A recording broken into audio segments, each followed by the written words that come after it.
ang Ama natin sa langit, ang ibig niya, tayo ay hindi maligaw. Continue. Kaya nga, tayo magpasalamat sa Diyos para sa amang tapat na di nadalanginan ng kanyang mga anak. Ano po yun? Magpasalamat tayo sa Diyos na ating amang tapat, na ating pong dinadalanginan, na ang ating mga panalangin ay napagbibigyan sa ating buhay. At hindi tayo kanyang mahihindihan.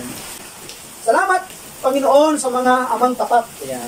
Tuwing nga sa iyo, anak ay inihaabilin, may pag-aalaala at malasakit sa kanilang anak, iyak mapapabuti sila dahil sa kanyang pananalangin. Bilang pagtatapos sa ating pong live na ito, short live lang naman. Ang amang nananalangin ay naglalarawan ng pag-ibig ng ating Ama sa langit. Dito po sa ating pagbasa, yung pananalangin ng Ama para sa kanyang anak na iligtas at patawarin ng ating Diyos sapagkat siya'y naligaw. Sakto naman na siya'y nandun sa isang fellowship, sa isang service, at nang siya'y mailapit sa tulong ng isang pastor na makakilala sa Panginoon, yun yung time ng pagbabago. At sinasabi ng kanyang ina, yun na marahil yung panahon na ang kanyang amay balisang-balisa, bago malagutan ng hininga, ang kanyang panalangin, ang panalangin ng kanyang ama ay tinugon, sapagkat ang kanyang anak ay nagbago at nakapagbalik loob sa ating Panginoon. Kaya nga dapat ipagpasalamat natin palagi ang mga amang nananalangin para sa kanilang anak.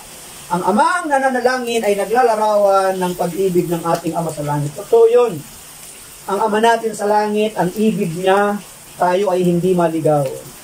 So, ang amang nananalangin sa ating pagbasa ay paglalarawan ng Ama natin sa langit.